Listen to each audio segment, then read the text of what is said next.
Donc, savoir communiquer, savoir parler. Maintenant, vous avez tapé sur Nati Lokole gratuitement. Soka Koufaki.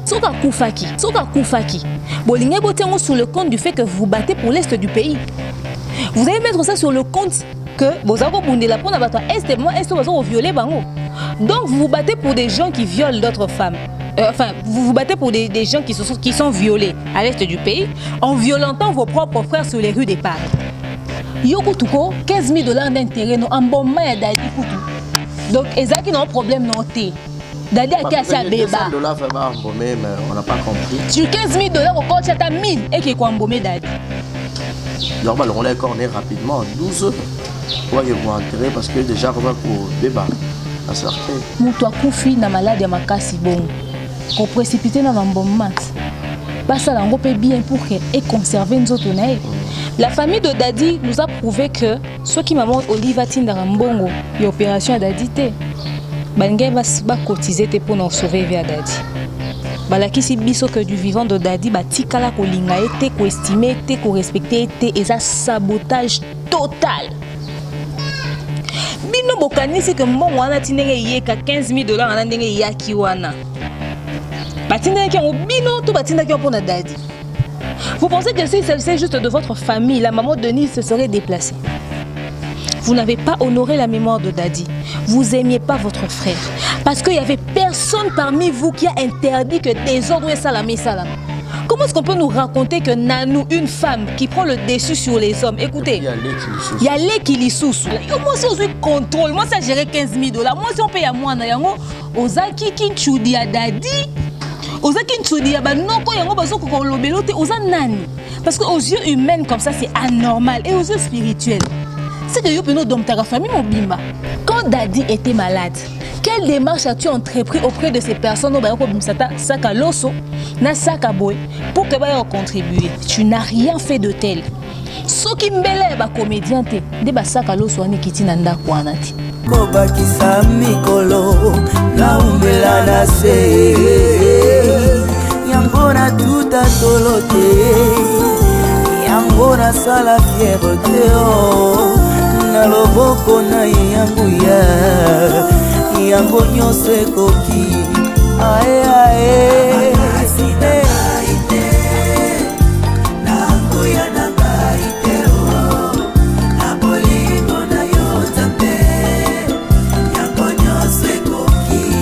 Onyo se kokio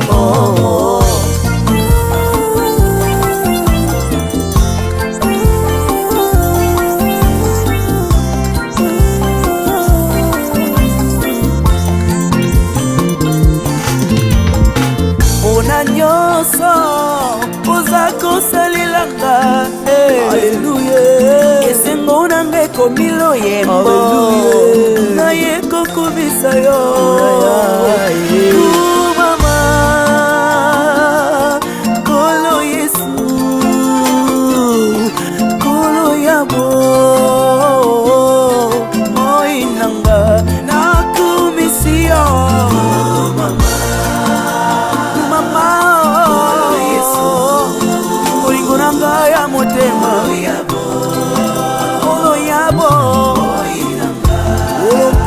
Musika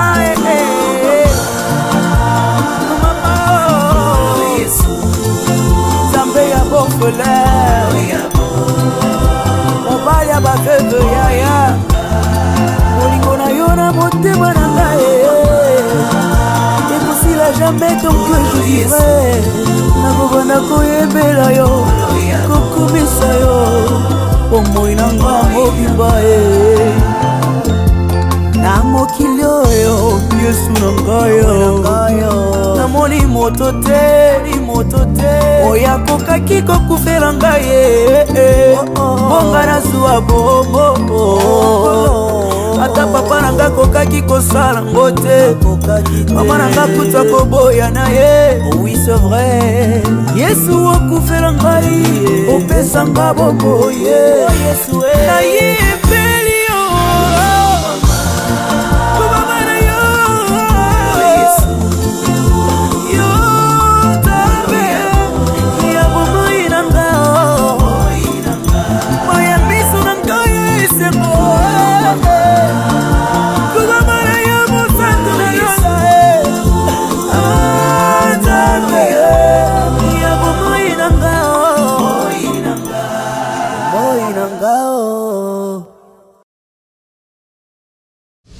Exemple TV Kitoko, rien à dire.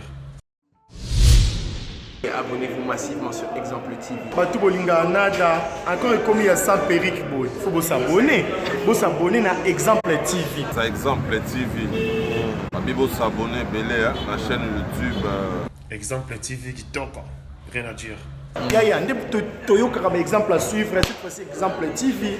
Si on voyait exemplaire en autres, non, il s'abonner. Exemple télévision, c'est vraiment un exemple à suivre. Il n'y a pas de polémique, il n'y a pas de conneries, il n'y a pas de... C'est vraiment... Il y a dans la lignée, il y a dans la nzela.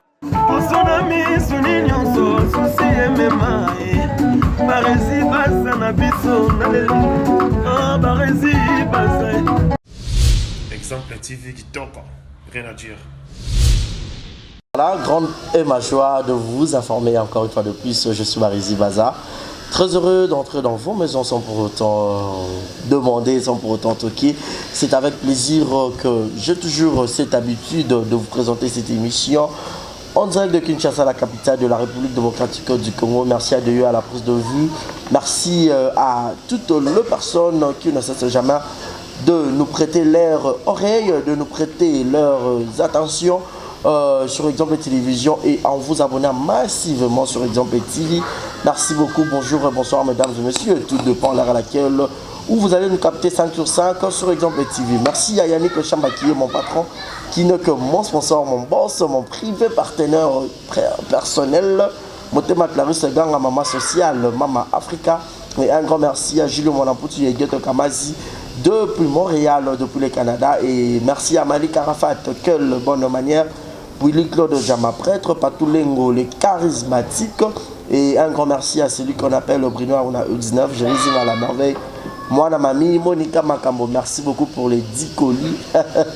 Monica Makambo, fille des disques, moi c'est à Pembe. Angala rappela le roi Moïse, ça va bien, bébé Seigneur, maman la Kenaya et puis Primaël. Et sans oublier, encore une fois de plus, Julio Monamputu et Gueto Kamazi. Vous savez tous, l'actualité nous oblige d'en parler. Nous sommes là pour faire beaucoup d'analyses sur beaucoup de sujets. Alors aujourd'hui, nous allons parler de Dadi Dikamba, la paix à son âme, le pauvre, ouais, la pauvre dame, la veuve Gisèle Dikamba, qui s'est chassée de la maison, pas à la belle famille. Sous prétexte que Baza sous d'abord futanda côté sous prétexte que il fallait écouter mais aussi la fois là nous na ya mobali nande ko mususu ya mwasi ba makambo bibi ebele alors jusque là to koye baté c'est dit à quoi et puis nous allons encore glisser un tout petit peu à faire combattant et puis le concert Fali Poupa. Donc je suis avec Demer Nyangi Moupoussé Atalo, la procureure de médias. Alors jetez un coup d'œil sur sa chaîne YouTube qui n'est que Demer officielle télévision. Alors maximiser le taux d'abonnement parce que vous le pendant trop. Alors le plaisir ça la biso ça pour talier émission pour liker pour partager pour checker commentaire à Kitoko dès au fond la biso pour dire déjà bonjour et bienvenue à Demer Nyangi. Bonjour Marizy Baza, bonjour na abonné nyon sur Exemple Télévision, il y a Zéro Bêtise TV pour qu'on peut faut s'abonner belé. Voilà. Vraiment na CP royal et sous soir boyambanga bien donc voilà. Voilà. Malgré tout le monde autre ko ninga moi mkenga pe pour ko na ko loba moi grippe mais toi na choix tellement tous ab esclaves alors nous sommes dans l'obligation on sait nos boulot Demer Nyangi congolaise africaine kota la babulo quoi boye la dit kamala kufi même pas 40 jours, même pas une semaine, tout le monde vendredi. Même pas 5 jours. Même pas 5 jours, dimanche, moi, c'est Libanda. Merci parce que la famille a dit, là qu'ici, toi diaspora, à quel point nous vivons dans des familles merdiques. Quand des fois, mon toit bengi bino lobby, je suis dans le besoin, sounganga les lobos comment on finit la bus en bas mendiant. Nous avons des à pièce, mon théâtre, qui dit ma banga nyon sur rapport pour te tindre la ta moi code. Pour la nenga bakina wa famille penza mo boulou, vous comprenez. Vous voyez donc les gens de famille dans lesquels nous sommes. En fait, je dis nous, les Africains dans l'ensemble, parce que chaque famille a son lot de bêtises. La famille de Dadi nous a prouvé que ceux qui maman Oliva Tindarambongo, il y a opération Dadi té. Bangé va cotiser pour nous sauver via Dadi. Tu comprends? Balaxi biso que bazo linga Dadi té et balaxi biso pe que bana Dadi bana pas basi ponde bazana batikali pena iolela tondimi kuteke bozwaka ta moko en charge ba fute minerval balakisi biso que du vivant de Dadi batikala kolinga ete ko estimer ete ko respecter ete eza sabotage total tokomi kuna obenga na mwasi mais déroulement ka ya ba obsèque bino boza boyebi monde ya médiati muto avandaka na monde ya média na Dadi Vincent Chiluise boy karta ki na organisation d'intention bino bokanisi que mbongo wana tindenge yeka $15,000 na ndenge yaki wana batindenge ki bino to batindaki mpona Dadi. Vous pensez que si c'est juste de votre famille, la maman Denise se serait déplacée? Muto apesa famille na bino poids, apesa ngo gaz, kombo wana pe tanga mpebe na mukimombe ya Dadi.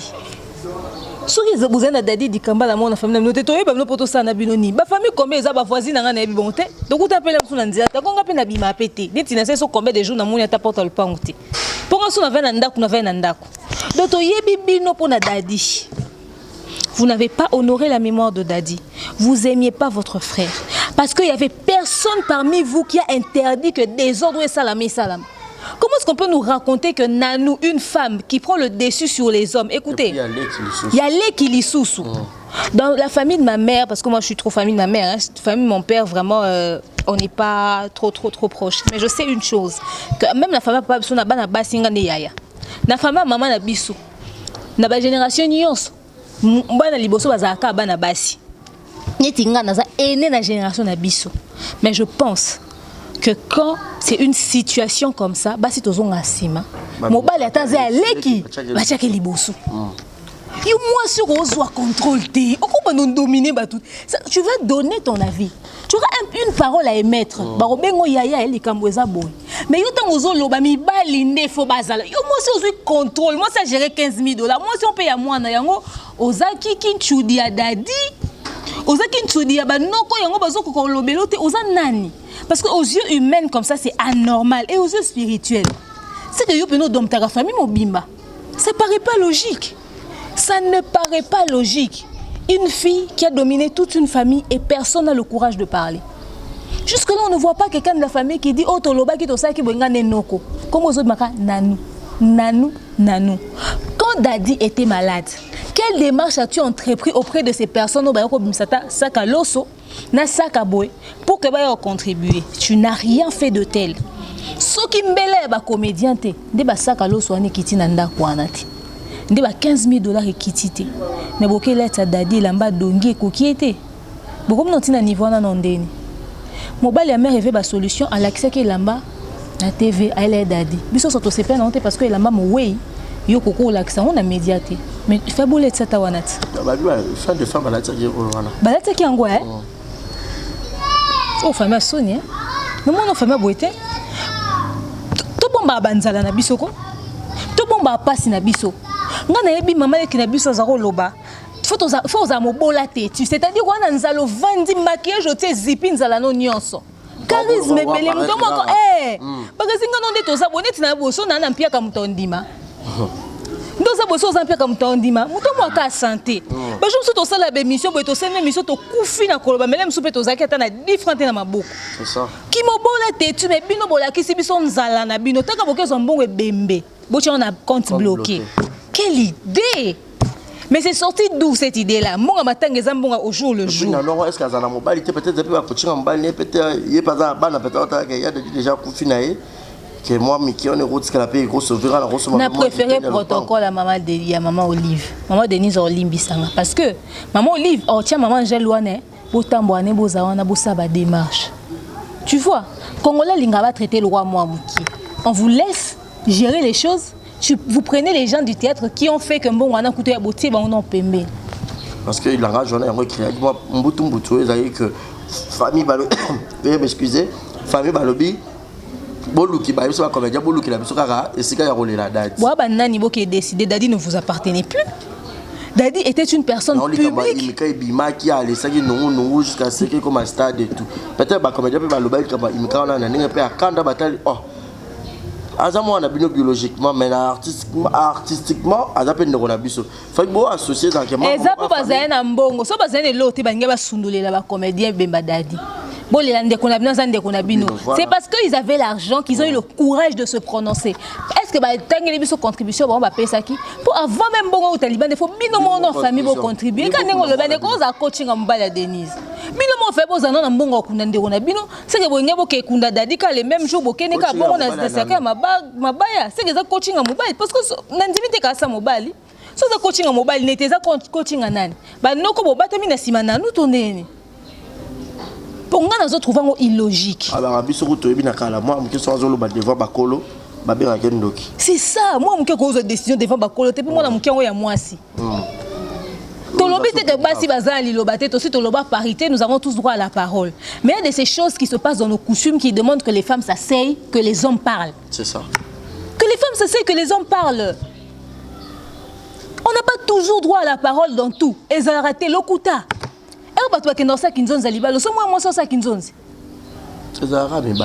Pourquoi tu as un mibali? Attends, makamwe bembe ba no konde ba vandaka. Biso so to kufa na ba famille na biso te.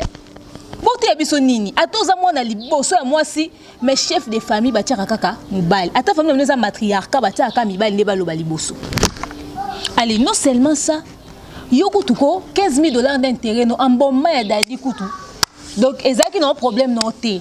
Dadi a cassé à Béba. $200 fait pas embaumer, mais on n'a pas compris. Sur $15,000 au coach, tu as 1000 et qui est embaumer Dadi. Donc, on est corné rapidement, 12 heures. Pour y rentrer parce que déjà, on va pour Béba. À cercueil. Moutoua Koufi, na malade à Makasi bon. Qu'on précipite dans l'embaumement. Parce que on peut bien pour que et conserver nos autres. Basta mususu babomba bomba une semaine soki 3 jours bien matanga non eza mutu mo akufa ki ba cheki matanga ne 3 jours na Kinshasa na biso kaka na stade ma papa Wemba eza la rat ce que so ba Côte d'Ivoire il y a sous Côte d'Ivoire ba sali no matanga ne kuna et matin sous avion et que morgue et vandi kuna na morgue pour bimi sous c'est ça 3 jours papa Wemba bo wele ko ambomé dadi te Dadi ake ya ko beba ami bebeli na maboko ya bato. Pour ni ko chosifier mutu, pour ni comme ça mutu sans importance bon. Na préféré famille pour Loulou. Ils étaient organisés, ils ont montré qu'ils avaient l'amour de leur enfant. Nous était parce qu'on a la coco bicoté le on allait mususu mais nyo se les cas qui bien na famille pour Loulou. Na préféré famille à maman Mindondo. Nous étions apparition médiatique qui a mobile, mais tout s'est bien passé de ce côté-là. Au moins, on voyait une famille qui travaillait avec les comédiens, qui marchait, qui décidait, qui prenait des décisions. Mais bien noté, une fille qui a dompté tout le monde, tout le monde. Et ça, il y a un thème qui t'envoie ensemble là-bas, hein? Il y en a nous, hein? Donc, la nuance, on les écouter. On les lignes de kono ya mobilité. Il y a une organisation ko à l'élite. Au sein matin à Dadi Ernie. Et puis est-ce que on reconnaître dans le vidéo peut-être peut-être la famille. Est-ce que déjà quand il était présent, on le considérait comme quelqu'un de vivant? Pour pas reconnaître vide.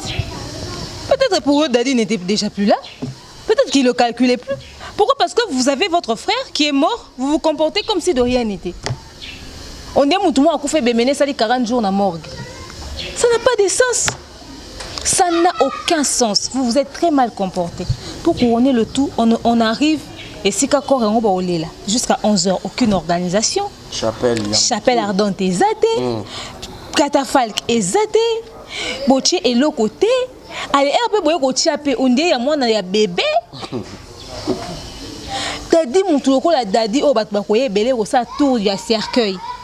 Espace en boutique tout le monde qui est boyé quelqu'un qui a 10 enfants. Si on disait que tous les 10 enfants de Dadi bavanda wana bakolo bangai bavanda pour moi si fara vanda na moi mutu mo pembe na kondo simbe so razolila azape so na basi mi balé ce qu'on fait imaginez vous botier ce que basi mi balé pembe à cercueil na bato ba simba ba mpona na ba noko na ba tata moi na ba maman bazalaka na ba famille nyonso pembe na cercueil na fleur kaka boy musique ezoko beta ba bazoko bina ezaki poto tout en arasika na toni. Allez, moi, ce que je pense que honneur na kati ya batu bo sambeleli bo salino son ndewa yewana bo bengane sous prétexte que vous n'avez plus d'argent pour payer son loyer. Le bailleur vous a demandé l'argent.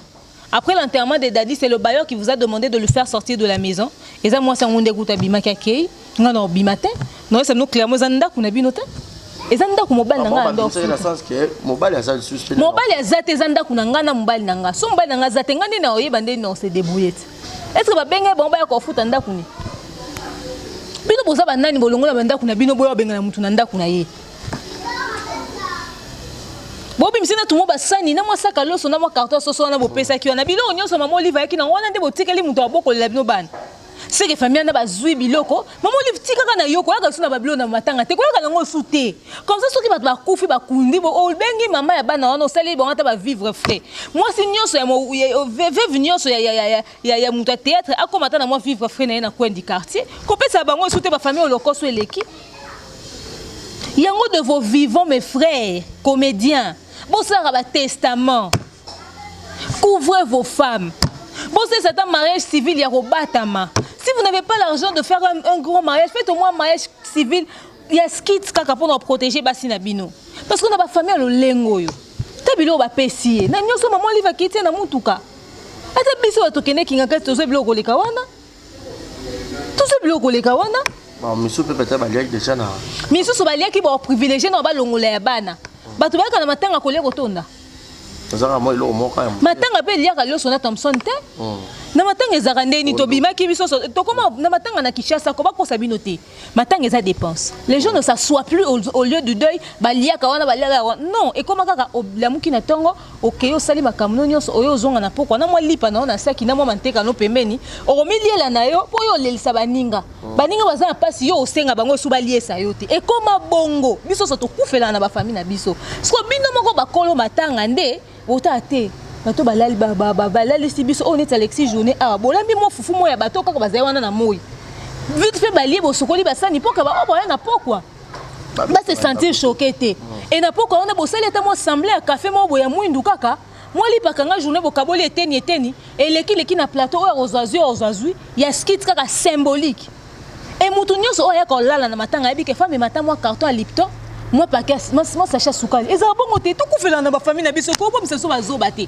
boliba bakebina na matanga dadi bondo le sona Thompson le pondu na ni tous les jours dit prenez-nous pour des cons en même temps nous on a cessé vivre frais cessé vivre frais eza normal te de bo kaboli na bino biloko matanga dadi et l'idée est que ala la na ndeko mokambasi ala na ndeko mokambali na katikati et puis yango zaki bo consoler oyo leka na buto abeta solo on na nazoni ngana ye baba confirmer biso so que ça vrai li solo na bozo robet parce que vous savez hein il y a des choses qui peuvent paraître normales en fait qui sont censées être normales peut-être c'était une façon de dire tola la na yo esika moko pour que obangate to ti on a katikati pour te sentir en sécurité mais so que peut-être sali cauchemar au moni dadi oloti boy obeta biso li solo po na simaliwa ba wo mususu ba lobaka oka mutu mususu tokende kokunda na poko na bimi na kutene na nzela na moni atemi na musika alobi nanga musu ezaka fruit ya raisonnement ya mutu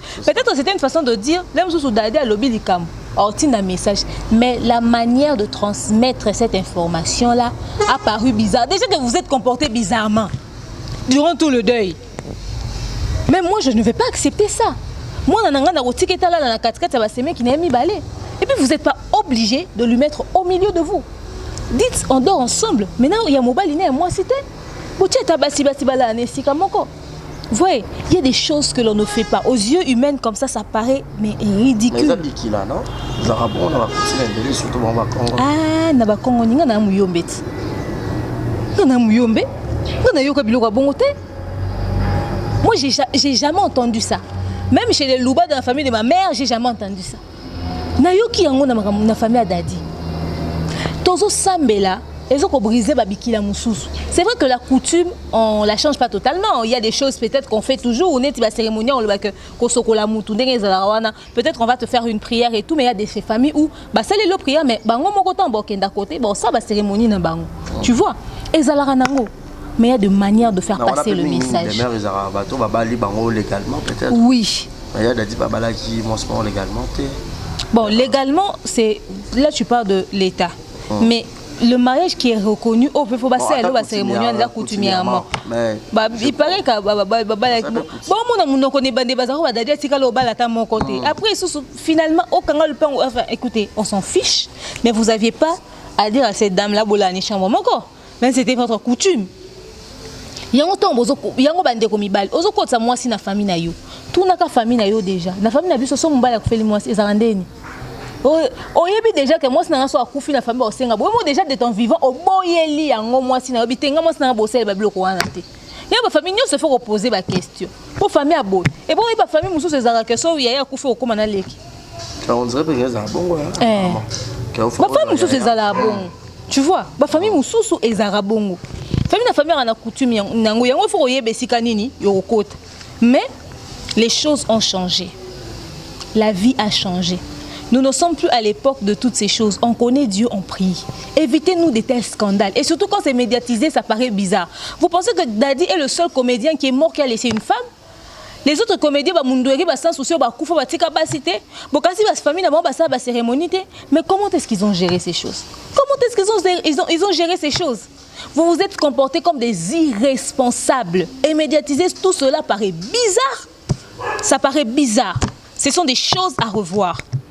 Lobby n'habite ce qui bon bozaka na botika na Vincent tu lui dis oh azapé na kata monde média on touche du bois à Koufaté mais je pense que de son vivant il a vu ce qui s'est passé il sait prendre ses précautions parce que ba genre ba famille a boyé eza mala mwata mukité et bozu moi c'est boboa ke libanda na moi quelques sani na biloko mbonga garantie et le côté na moi la souka zobela gravement c'était la sœur Belvine Moto à qui est en hôpital je crois qu'à Lembelembe et tout un truc pareil bozo bengane na mwana o azokobela bolinga dadite bolinga moi si na été parce que ceux qui moi si wana bozako yepa na seme ki na bino baseme ki nyonso bobeba na tobeba na kana ba belle famille na biso ezaka lo mo bolinga te ka pas seme ki wana tout ça mais au moins ndé bozana makanisa no bozana na yaya na bino ndeko na bino boti ko perdre bo vandi sata mois un mois boya rendre visite na bana pour bobo sanité talikambo afana non na salela non mbali le temps serait à récupérer se rétablir et pour telema bozaza na zinga wana et puis après ndé peut-être bon comme il faut retourner et ça proposition va ça la paix brutalement te ce ko osande nini na bana nyonso na maboko ko tala biloko mama oliva ya kitolongole lio moi loso moi poisson mani to tia de côté to bombaki so ko zana otikalaki yango yo siko ndenge zaboye oyo ko futa yanga ta garantie osomba ta moi congélateur ou tia ta moi vivre frais vous en a besoin fond de commerce te po osa dana moi loso o dana moi soso anta na moi poisson osaka moi boutique moi botia baloli baloli po bana bazwa na kotanga siko ndako biso pe to bando ya soutenir ata boyo sala ngote bolobi ka bon siko osande na ba ko na minerva ya to papa kulutu na zupe ata mwana moko ya yepa aya vande pa na ata moi une semaine etika kuteke ngane na tangisa kaye ata ko tangisa no yete po ozape na charge no mobile na zota mwana ata une semaine avant na bande kone mususu e bosani sa tata na comme ça quoi ko zongela ta sima bulungoli ata charge abana moko botiki na mukie na mabo peut-être au début o lingate po tika na souci ya mobali na ya o mona ndaku vide na bana te mais bosalika qu'en sorte que période wana à se sentir à l'aise après bolimo na bino so bolimo mais au moins vous l'aurez aidé à ça la deuil azako lié sa ndeko na bino azo fungola makolo na ye po lambela ndeko na bino fufu aboteli ndeko na bino bana makila ya ndeko na bino ko tambwa na nzoto bana na ye rien que pour ça c'était suffisant pour lui respecter c'était suffisant ba belle famille boye baraka basi ya bana na bino bazara na rôle makasi na ba vie ya bana na bino ko leka bino oboko li mona non c'est vrai entre 0 et 30 ans 0 et 25 ans abali a timo sinanda so ba sali 30 ans de mariage na mwasi na aleki na maman aboko laki buzoba oyo supporter na éducation moi no ezaka ne tiens pas ça tu vas te brûler pourquoi tu as pris ça et donc puis c'est tout ce que tu as supporté mais la femme de la maison va supporter l'infidélité de ton enfant va supporter que moi on a bêta et puis moi on a bêta otina ndako va supporter que moi on a zonga arrêta et puis moi on a zonga arrêta muté meza likolo nzembe so mbala nga zo likambo yo tuna ninga programme nazala na ye ba vivaka ba stress ko lekana bino bazo lié sa bana bazo boko la bango yongo faut tira bango tana à l'aise atana le minimum famille Dadi Salisoni Bolinga Dadi T. Votre façon à vous de prouver que vous aimiez Dadi, c'était de nous démontrer ça dans la manière de vous traiter moi sinaï.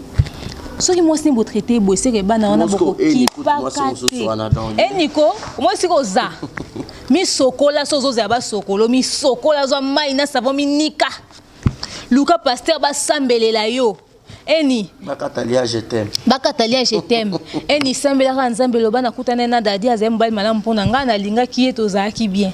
Un point, un trait. Commence ta vie, refais ta vie. Muntu kutu azali na ndako obasambelela kati ya bato yo baisole basali ebo. Donc yo kutuko ne t'attends pas à quelque chose de cette famille. Ne t'attends alors à rien. Alors à rien.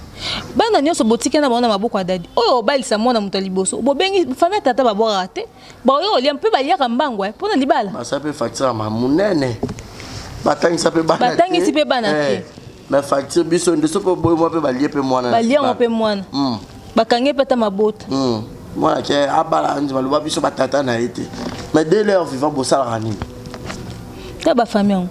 Donc eni bosana. Bosana. Mais niveau obengana mwasi adadi bozo ko ça peut mon loyauté ba si notre bino de bonga bo futa loyer qui vous dit pas que pendant 3 mois peut-être votre théâtre va être capable de futa ndakwana peut-être votre théâtre la cotisation na bango ba sala ki peut-être batalaka ba bon 15 000 ans ici ça non bon après biso to longoleli eni moi par na to pesi pe maman Gisèle moi par na ba no baza ba talenter la pe to lukel ba muke po ba mususu baza mususu na maboka ba maman ba mususu to pesi ba pe muke et permettre ba vivre peut-être qu'elle allait avoir moi 5 mois moi gentil alinga foutele peut-être ba ndeko ba utaki poto ba yaki peut-être na quelque chose antique la épée bino bwa nani mo décider que muto afuta ndako dadi ezanda kuna bino afuta yo dadi ndako garantir zo ya maboka famille ils en sont instinct bo bengani e kaka bo bengani e c'est tout c'est clair moi bo saline de Sony bo mi famille anzala la rage comme koloba rabi que c'est comme si ma famille na biso peut vraiment comprendre que les loso boza un star na famille on a se rezobe la vraiment ba luka ba bomoka rapidement pour babi que on devait intercéder qui ya pa otika raka pour le comme bon que ils sont obsèques mo liwa mo ye babi que ah ndoko la biso star akufa ne ka rapport ni cotisation mo roya ba roya pour biso to bénéficier bon moi pas maintenant d'abiki bat ba comme iskoma kasi na prière muta théâtre ku fait soute nzambe songa so 2026 la muta théâtre ku fait soute to que ça va famille on a ça va prière on a sonne parce que c'est pas normal ça paraît vraiment comme ça ça paraît comme ça on est beaucoup comme ça bon on za na soukate yo kati peut-être via dadi lelo o kati via pululu lelo o kati via mutu songolo pakala lelo mais les mususu na ba 15 ans vie na elle ngaza na nga comme na mboko leko ba pesi bino jour matanga c'est quelle réflexion ça bokasi bobonga na mbonga maman Olive na maman Denise babonga mike bongo 15 000 on paye ngwana ata bo kenzi on ba ngape ba moi lingala na ya makasi na comprendre ngo bien donc même si vous avez grignoté ndé asuzola loba bo grignoter mbonga matanga ekosila ata boliango 100 francs par jour ekosila et otika l'éternel te surtout ba mbonga bongo osana bon matanga basa non déjà bon matanga zambo mo baliati mama Denise aki na mbongo talo bena bino bo lia bo bomba mususu bo kipele bana abaki bo kundela dadi ça ba mo ba ka après wana ba obsèque ni ba mo ba ba bandeli ba banya basala bino bokasi ke so bozongeli mama Denise na dadi atiki bana ba le côté que maman Olive Marie Olive Lemba ba ki ba kunda dadi ba yele bana après ba maman bana ta mama Denise maman Olive obeng sa bana bo signaler famille dadi te bino mo bokena bana bino bo signaler bango ba mbutu mutu peza ki maman ba ba Gisaki pe maman Gisèle fa ke na mutu mo famille pe fa ke akokende na mutu te mieux vaut que maman Olive ya mbeti pour mutu famille basali nini okenda mutu te bata tête bobo yango jour bo sala date bo lobati jour bo sala date bo lobati bana bokanga minoko boza baba bo lobati ba papa leki ba bengo batata moi bokende te Vincent yo soko le quoi yo zara mingi de deux côtés yo soko yo ki kanga ba deti wana munoko kanga bana nyoso munoko ba kende te ba lobati tangu likamoza bo siminza bo kei bo sali makambo sisi bo zongi bo vandi so ba tuni mino ba baba bo monete bo zoete bo liete donc boyoka ete boy mamwana te ou soit bozuka bana oya mwa mikolo o ba kokokanga likamu na mutema bozuya baleki botiki bozongi ni vu ni connu bolinga kuteza médiatiser po ba lia bino eza normal te ba se tata bino boyo kutaza ndeko na bango bo bino kutata bo bimi à travers ndeko na bango bo sa bino ni et puis système on dit que tous les artistes ceux qui ont confié makambo fait bima na sima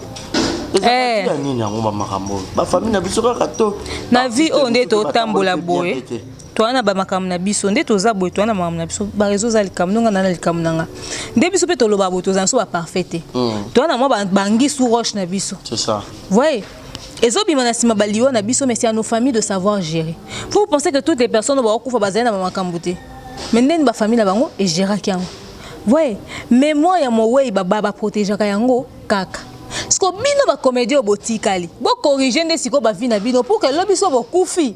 Ezala likambo neti mama dadi ba obeta ngoto ndeza ya 10 ans passé azana basimi balé siko. Donc sina okufa azana basimi balé. Voyez, s'il savait qu'il allait mourir, peut-être qu'il allait dégager haine. On a peut-être libéré na haine. Toi nga libéré na Gisèle. Au monde. D'abord corriger ba vie na bino, corriger ba marche na bino. Et puis l'histoire des enfants. On dirait chiffre 10, on va à 10 enfants. Le succès, ça se maintient, le succès, ça se gère. J'ai toujours dit ça. Bozaka moi sinon sozo kangizemi bobotine. Moi sinon sozo kangizemi bobotine. Na préféré pour ta di bana na moi si moko. Que pour ta di bana maman di maman moi na maman moi te. Eza qui te côté. La vie ya basta rara. Et on a juste mené na makasi demain. Eh, c'est ça le problème. C'est ça. Na bota pena bariezi moko boy. Na bota na XY moko boy. Parce que autant la paix nda Congo pe XY kango bimila. Bongo bongo mais basi ba kaka ko welela ka wana. Do yesusi ne kutuko e après ya kabela mbali mbongo ya tournage. Ay kota ke na tournage ba seka ba ayo kaka so amana mutu tel. Abota ne ka mwana mais autant éducation mwana na lobi ezani. Ndé déjà famille za mbilinga boy. Qu'est-ce qui nous rassure que bana na ba continuer ba classe? Imagine tout ce que bana 10 ans sur ba 4 classe. Bana mbongo minerval tepo.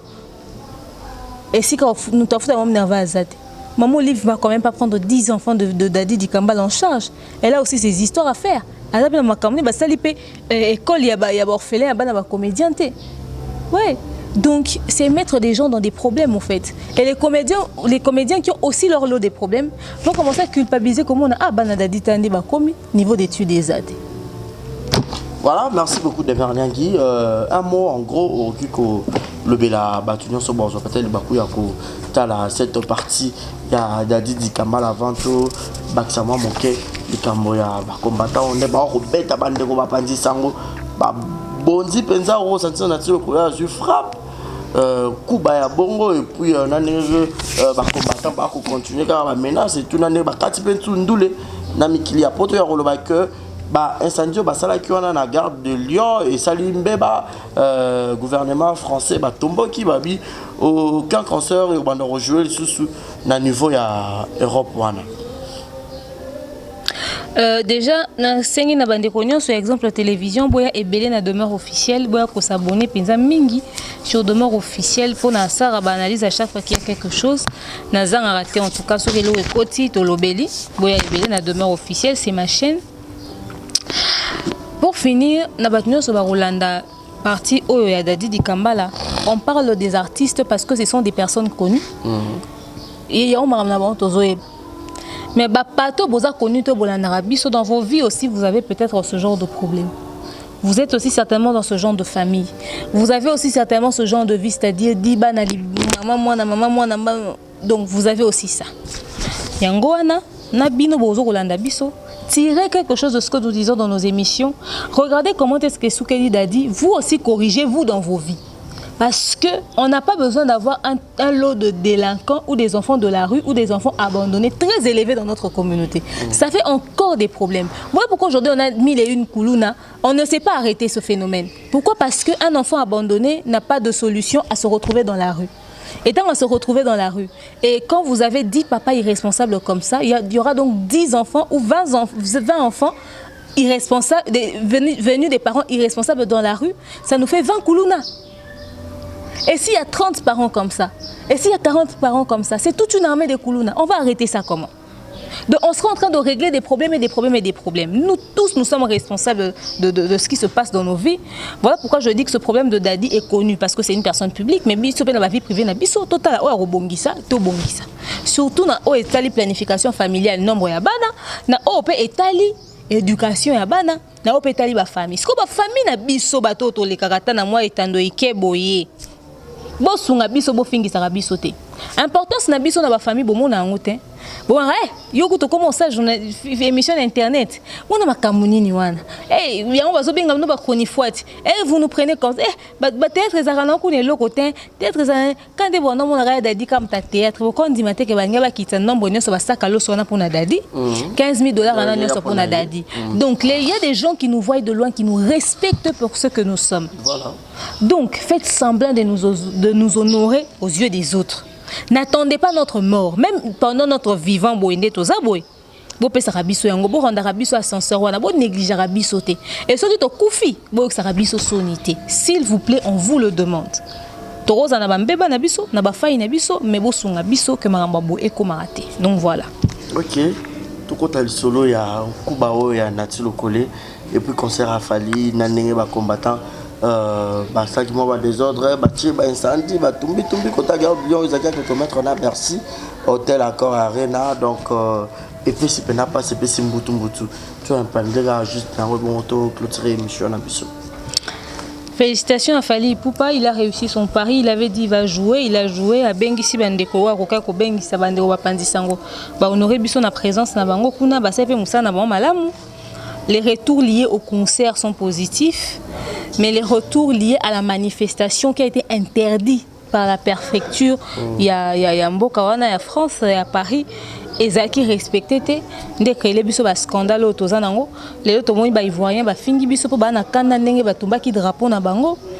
To moni ba Brazzaville pe ba fingi biso ba sanité parce que quand on dit congolais, il y a aussi leur nom dedans. Donc à un moment donné pour ceux qui ne connaissent pas trop la différence entre... Il y a des gens qui connaissent pas la différence entre le Congo-Brazzaville et le Congo-Kinshasa. Donc ils disent seulement Congolais. Voilà pourquoi déjà certains, pour nous différencier, disent Zaïrois. Oui. Donc Brazzaville, c'est Pélité, Fingi Bisso. Merci Navatunyo, il y a diaspora. Oh, Bayokaki, bémission na qui na demeure officielle. Demeure au lobby, bien félicitations. Et merci à nos combattants, nous sommes bengi demeure, fingi de tous les noms, de tous les mots, tambusi voice na remettre en ordre une dame qui se dit combattant mais qui s'est permis de me faire des voices, donc le 9 minutes et les 4 minutes qui me font un total de genre 13 ou 15 minutes, comme ça, quelque chose comme ça, d'insultes. Mais cette dame s'est permise mais de m'insulter mais copieusement. Pour jeter, je dirais ceci. Entre nous Congolais, on n'a pas besoin de s'insulter. Apparemment, armes et à force, il y a des combattants et il y a des insultes. Quand tu partages un avis contraire avec eux, ils se permettent de t'insulter. Ne nous insultez pas. Expliquez-nous clairement les choses. Le problème avec les combattants, c'est que vous ne savez pas communiquer. Vous pouvez peut-être vous battre pour une cause, mais la façon de transmettre le message est tellement désorientée, désordonnée. Vous n'avez pas les mots pour convaincre. Ce n'est pas de notre faute si vous n'êtes pas des bons communicateurs, mais trouvez les mots justes pour convaincre votre communauté. Mopandi sango azamuto yoko betate n'importe comment. Vous auriez dû profitez de la présence de Nati Lokole pour faire passer votre information. Dire à Nati Lokole des messages qui va faire parvenir aux musiciens. Pour dire combat na biso ezaboy to lingi ba soutenir biso na boy to zo lingate ba obeta concert parce que idée na biso ezaboy to bi que soki to boy musique bango ba combat ba musicien ba ko télémer na gouvernement pour que le gouvernement acte la paix cannabis au bango.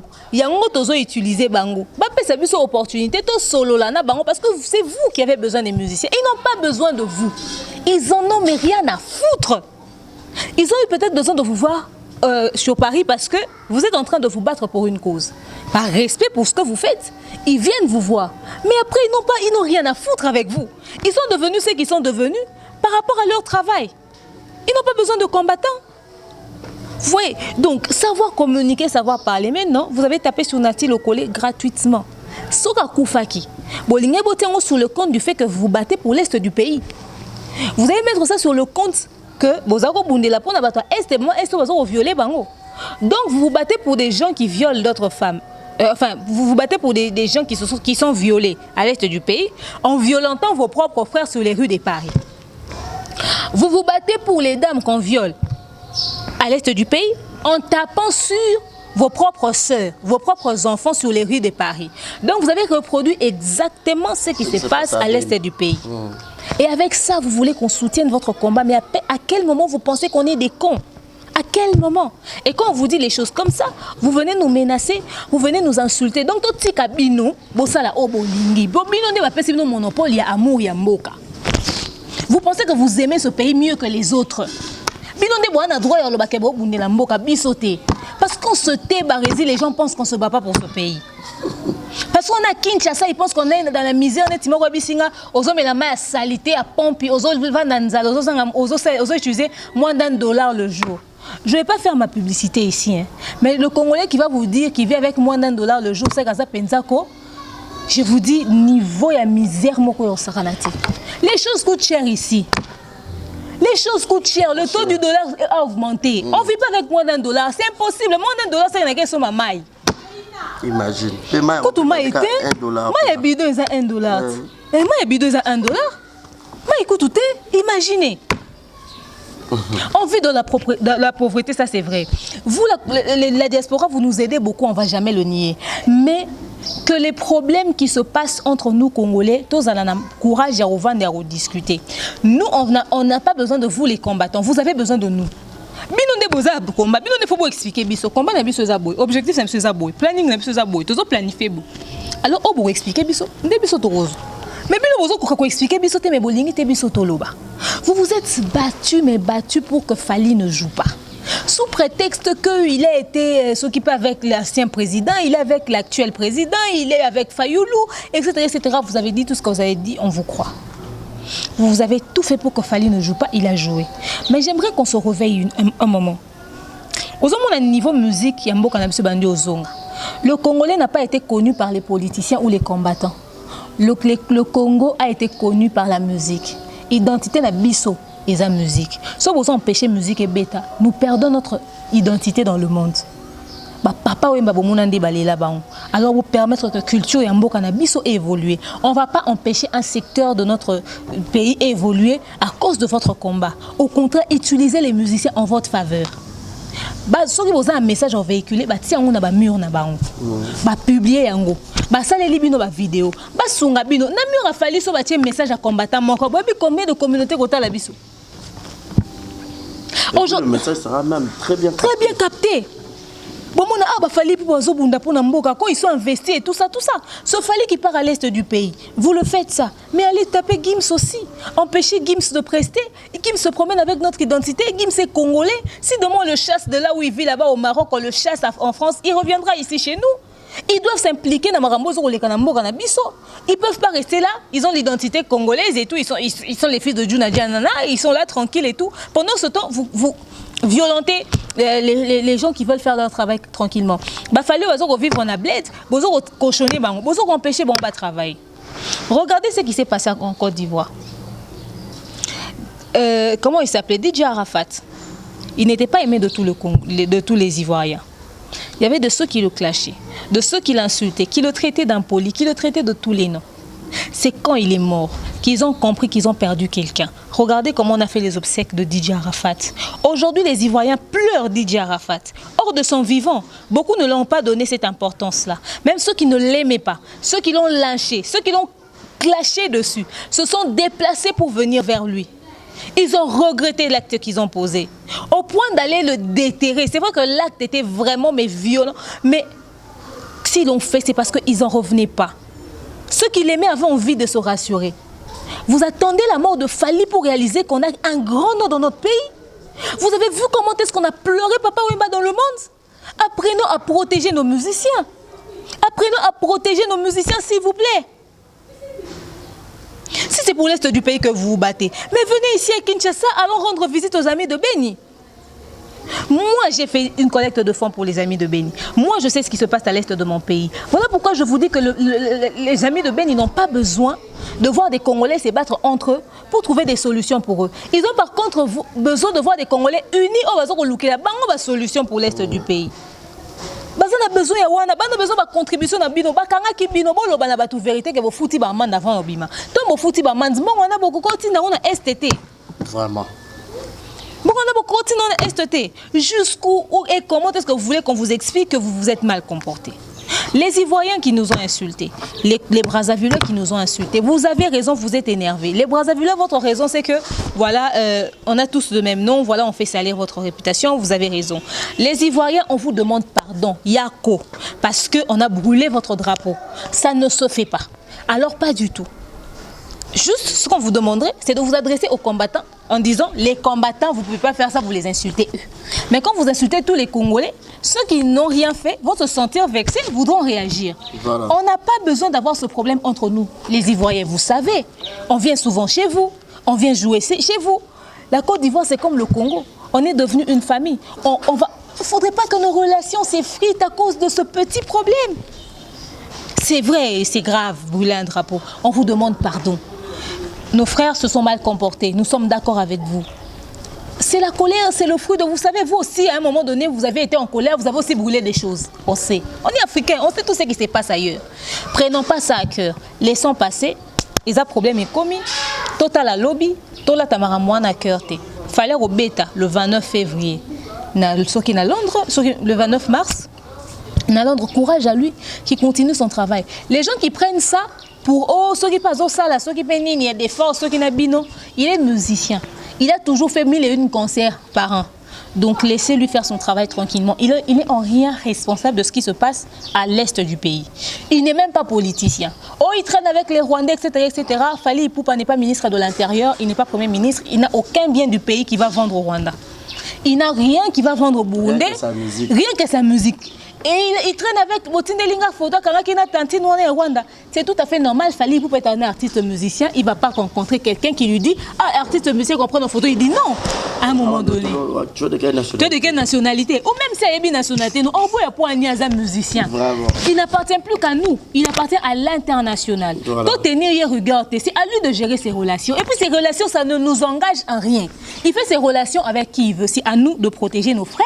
C'est à nous de nous protéger et de nous battre pour ce qui se passe à l'est du pays. Les combattants, vous avez besoin de vous battre. Venez ici, on va faire ça ensemble.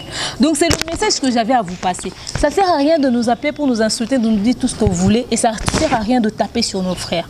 Parce que si nous, dans les médias, on a matraqué une mission qu'on a en que bon, bête qui n'a-t-il collé et ça a bien été. Toi, on a besoin de sa guerre, n'a binoté. Toi, on a besoin de solution. Mais biso tene, toi, on a besoin de solution. On a biso toi, ba précaution nini. Moi, nini to sala rapport dans sungata bandegwa est en tin dans héros. En attendant que mboke aura solution.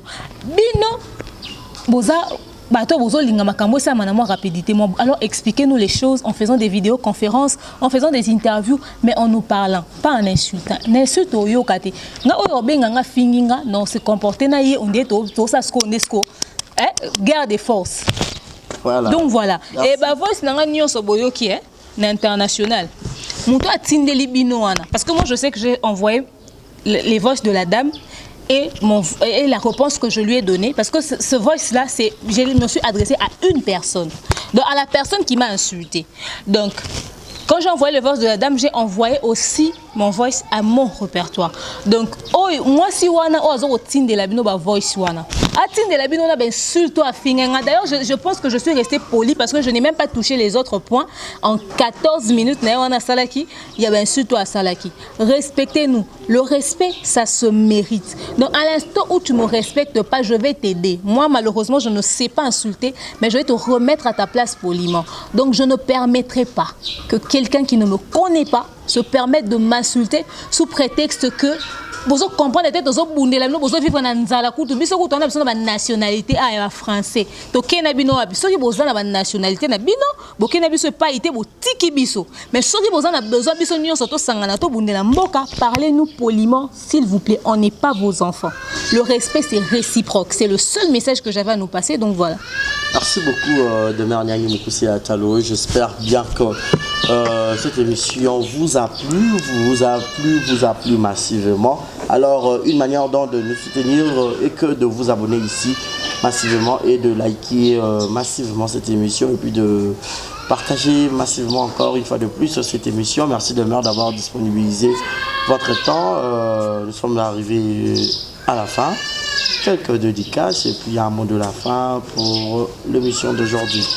Merci à vous de nous avoir suivis. Merci à tous les abonnés d'Exemple Télévision. Boyo Baksamana de mort officielle. Nous vous aimons, nos papas, nos mamans, en tout cas les gens qui nous respectent, à qui nous rendons aussi l'ascenseur. Et de toute façon, on aime tout le monde. Toi, Congolais, on a besoin de l'unité pour savoir comment faire pour régler ce qui se passe à l'est du pays. Ce qui se passe dans notre pays concerne tout le monde. On est tous responsables de Namarambo Zorole, Kanambo, Kanabiso. On n'a pas besoin que des gens se tirent le drapeau na banka Jean Biso net ozo bundate etali kabinota etali pe biso. Ba musicien bo prêter oreille na o ba combattant ba lo banabino. C'est-à-dire, vous s'impliquez dans makambo ezole kana mboka. Boti ki la ka falita ke na este, eza mboka na etaza mongo, sofi pe mungala. Bino pe ba kofi ba wera ba jibe ba fere ba héritier, boze belé ba robino mundibu ba buna filé ba ibrato, boze belé so na tanga bino boze belé. Bino pe bosala quelque chose pour na makambo ezole kana este. Pour fallait beti Bercy. Ba pekisi musique ebeta na potote eza na mission mon côté salami oloba français moko ba koko pekisa culture mboka mususu évoluer ça se fait pas.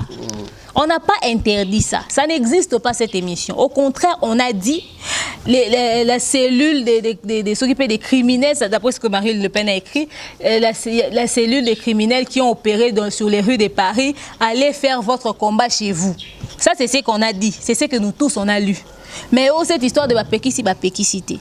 Mais on n'est pas dans ça. Les musiciens prêtez oreille dans ce que les combattants vous disent. Même nous, on vous le dit. On veut que vous puissiez vous impliquer dans Mamozo les Kanamboka. Apparemment, vous mettez dans Mamboka Kara. Vous l'avez raté.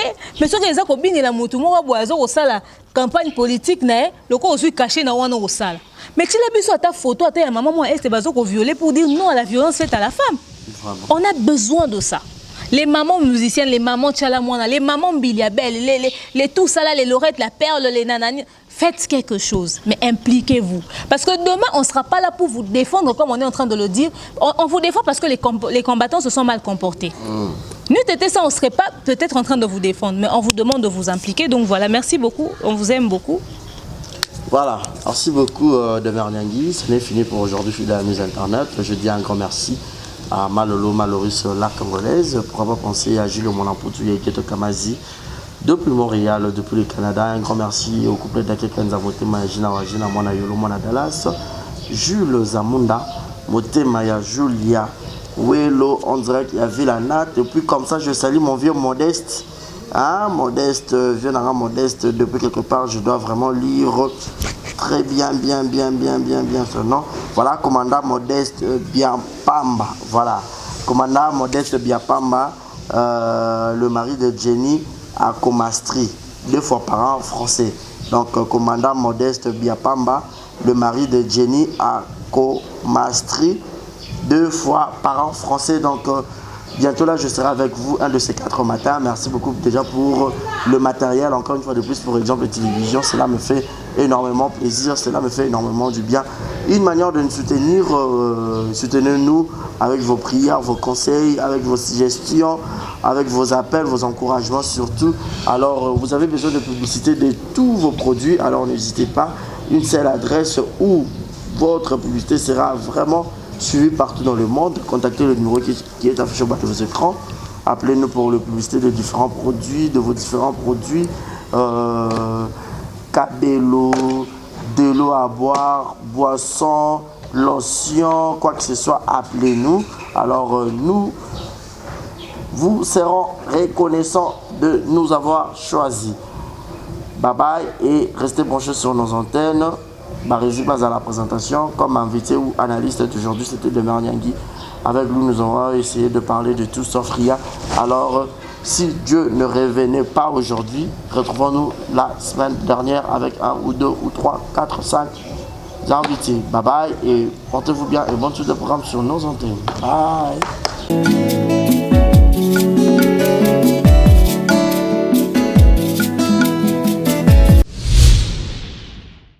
Exemple TV et Boti Zéro Bêtise TV.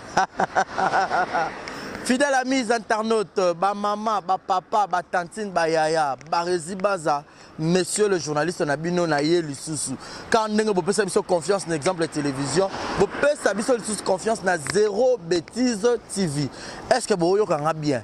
Zéro Bêtise TV. 0 il y a chiffre 0 mais 0 il y a lettre. Au bêtise ZERO espace Bêtise TV. Au monde ba news ba actualité il y a solo il y a sûr. Oh ils ont bêtise parce que biso kuna bêtise exacte. Beaucoup de théâtre, musique, cinéma. Nyonso ba émission il y a bien, il y a politique, il y a chronique musicale, il y a chronique sportive. Alors bon s'abonner massivement. Yo muto boya bêtise, yo muto boya anti-valeur, yo muto boya rabumbindo, yo muto boya rabatitre à lokuta, yo muto boya bêtise. Alors place à malonga yo s'abonner, et un exemple de télévision. Zéro bêtise de télévision et ça wana pona bino. Papa, maman, yaya ndeko tata mwasi. Yo muto rotala nga yo linga Barizi Baza. Au PC confiance dans l'exemple de télévision alors to yelibino Zéro Bêtise TV. Au boya bêtise, au boya anti-valeur, au boya loro mabe na matoyi. To fongole Léopold. Zéro Bêtise TV. Zéro Bêtise de télévision au côté YouTube. Au bêtise Zéro Bêtise TV. 0 il y a chiffre T, 0 il y a lettre. La surprise, il y a Kafou, il y a Kafou, il y a Kafou. Barizi Baza, tout le monde confiance au PC, on a exemple de télévision. Il y a Zéro Bêtise de télévision. Tout le monde a Zéro Bêtise de télévision. Alors tout ça, on peut binorara. Le bien, il y a aussi les a place au bako, s'abonner. Ça, au côté de YouTube, au bêtise Zéro Bêtise TV. Au moins, on a place rouge, s'abonner, au cliquer à Wana. Au moins, notification, mon réseau, mon pandi, moi cloche, mon Wana. Pas au fini, au notifié et au ça bien. Zéro Bêtise TV. Bah, maman, bah, maman, Zéro Bêtise de télévision, moi, on a bino. Bah, maman, penara, moi, on a bino. Alors, bah, maman, bo panza message, bo benga, ba tantine, ba yaya, ba ndeko, ba voisin, bo sopana, ebele na Zéro Bêtise TV. Zéro Bêtise de télévision. Pour s'abonner massivement à Zéro Bêtise de télévision, veut dire que abonnez-vous massivement à Zéro Bêtise de TV. Bah maman, bah maman, moi, on a bino yo Barizi Baza. Confiance sur vous pouvez un exemple de télévision, vous pouvez s'en à Zéro Bêtise de TV. Bon, théâtre, il y a Kafou, ils ont bêtise. Théâtre, papa, maman, bana borota la en famille. Émission, papa, maman, bana borota la en famille. Zéro Bêtise de TV. ZB Télévision, Zéro Bêtise de TV. Ah, chaîne à malamu. Ils ont bêtise. Bouzo bakune zate. So bouzo bezali. On a habité quoi. Et où tu vas pour un Barizi Baza. Monsieur le journaliste. Mouto habite déontologie à Moussala. Mouto fan dans la banque. Classe. Toi, on a bongo, pe kabosh, pe bongo et ça. Zéro Bêtise de TV, toi, Yelbino. Abonnez-vous massivement. Abusement même. Bon, abusez tout et abonnement à Zéro Bêtise de télévision. Yo mouto, vous avez un exemple de télévision. Il y a un Zéro Bêtise de TV pour rater. Zéro Bêtise de TV. Exemple de TV, Zéro Bêtise de télévision. Alors, beau s'abonner massivement, beau faire confiance. Quand vous pouvez faire un salle de la salle qui toko, qu'on a besoin de théâtre, musique, gag, besoin de film, il y a solo, ils ont bêtise, mais monsieur, ils ont bêtise. La télé-réalité qui et puis na bombe le moko na obim c'est en 2020 rubrique nanga. Ba maman rubrique nanga. Ba maman o bena bolinganga quoi. O bolinganga nga quoi nga. Na nga quoi Barizi Baza. Exemple TV Boti Zéro Bêtise télévision. Alors s'abonner au côté na YouTube Bêtise Zéro Bêtise TV au mona place par en rouge s'abonner au cliquer na wana au mona cloche ezal roi ngonga au fini on a notification l'émission nyonso e banokota ba gago ba théâtre tout e banokota kuna pour que bozala brancher nga ke na ngai na kimi mbangu na ke s'abonner te na zongi na kimi te na zongi obota ni kombo Zéro Bêtise TV na ke mbangu siko s'abonner. Voilà, bonjour, bonsoir. Batunion sur place Bogota la Bisso, Mbote Nabino. Partout dans le monde, non seulement la communauté congolaise, mais les Ivoiriens, le Gabonais, le Français, partout où vous suivez exemple de télévision, Barizi Baza, monsieur le journaliste Nabino Yeyo. Alors, je suis venu vers vous pour vous annoncer que désormais, Barizi Baza, exemple de télévision, tout ça, les fondations Barizi Baza. Fondation Barizi Baza, Eza wana pour nous aider, pour nous ressourcer. Bato nyonso bazana ba problème bao nyonso bazana ba problème ezala ba problème mo ko toucher peut-être social bazanga ya kolia bazanga ya komela nzamba tout nsi motema nanga ya mukie oyo to kubanda rozo to banda ko kabola yango na ba orphelin na ba na bitike na ba parents oh ba comme déjà na ba âge avancé oh peut-être ba tika bango na ba veuve en fait ba vieillard ba veuve et tout to bando kabana bango yo muto kozala toucher oh bando ta la biso vous avez besoin de contribuer à pas à 100 francs parce que la Bible nous dit c'est lui qui donne aux pauvres prêtre à Dieu. Alors sur un yo déficit nzambe bon mais on a oyo zora to moi muki oyo zora kabula ngona bango alors tout bando que rememela ya bango parce que ah exemple télévision les appenda exemple donc toza wana pour na ONG na biso auto lancer yango accompagné avec Yannick Chamba qui est mon sponsor, qui est mon boss, qui est touché dans les camarades Bibarezi. Pourquoi pas 100 francs on a payé dans Zorato Kabola, on a banabiti qui est orphelin, to bando kita to bando ça la descente. Alors numéro na biso za affiché wana yom tozo ta la biso, ozana lamba, ozana carton bando tinda ba père ba chaussures ya bana ya ba âge nyonso osangisi kaka to bando memela bango et pas na biso za en toute sincérité. Tout ça, mais c'est une question de conviction, une question, il y a motema donc de tout ça touché, accompagné de Yannick Chambawa, que Barezi Bazana contribué à la vision pour que tout aider les orphelins. Donc, Moututo Kota la biso, on a besoin d'aider les orphelins, pour hésiter à bien biso, adresse à Kitoko Yangoyo, exemple de télévision. Merci, merci, merci, Fondation Yabino Yangwana, merci beaucoup. Beauté oiza Brand Cosmetic UK, oiza produit en doto et longa rabatache. Sopiling kozana tema ko ya bien ya propre, oiza produit na ya kosala. Oyo eza pour la maboko pour la batache, ya makolope, ba genou et ba coude. Oiza oil et kendaka na produit en doto. Donc ce que vous intéressé, au continuez de ce message na WhatsApp. Exemple TV qui toque, rien à dire. Abonnez-vous massivement sur Exemple TV. Batou bolinga nada, encore comme il y a 100 perruques, il faut vous s'abonner. Vous s'abonner à Exemple TV. C'est Exemple TV. Vous s'abonner à la chaîne YouTube. Exemple TV qui toque, rien à dire. Il y a un exemple à suivre, cette fois-ci Exemple TV. Si on voit un exemplaire en autres, il y a s'abonner. Exemple télévision, c'est vraiment un exemple à suivre. Il n'y a pas de polémique, il n'y a pas de conneries, il n'y a pas de... C'est vraiment... Il y a dans la lignée, il y a dans la nzela.